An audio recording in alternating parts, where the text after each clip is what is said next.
লালমনিরহাট থেকে যুক্ত হচ্ছেন সাব্বির আহমেদ। সাব্বির, মরদেহ ফিরিয়ে আনার ব্যাপারে বিজিবি কি বলছে, আর হত্যাকাণ্ডের আইনগত প্রক্রিয়ায় যাবে কিনা পরিবার, বিস্তারিত জানাবেন। আজ দুপুরে বিজিবি এবং বিএসএফ এর মধ্যে পতাকা বৈঠক অনুষ্ঠিত হয়েছে। পতাকা বৈঠকে বিজিবির কাছে বিএসএফ দুঃখ প্রকাশ করেছে এবং তারা বলেছে যে ভবিষ্যতে এরকম ঘটনা আর যাতে না ঘটে তারা সতর্ক থাকবে। এবং নিহত আলী হোসেনের মরদেহ ভারতের একটি মেডিকেলে রয়েছে। আজ সন্ধ্যা নাগাদ বিজিবি এবং বিএসএফ এর আনুষ্ঠানিক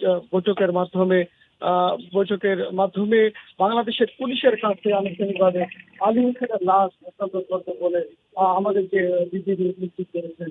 সব মিলে লালমনিরহাটের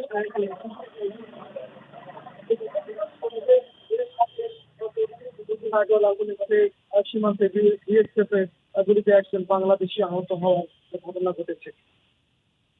সব এ হচ্ছে লালমনিরহাটের বিএসএফ সীমান্তে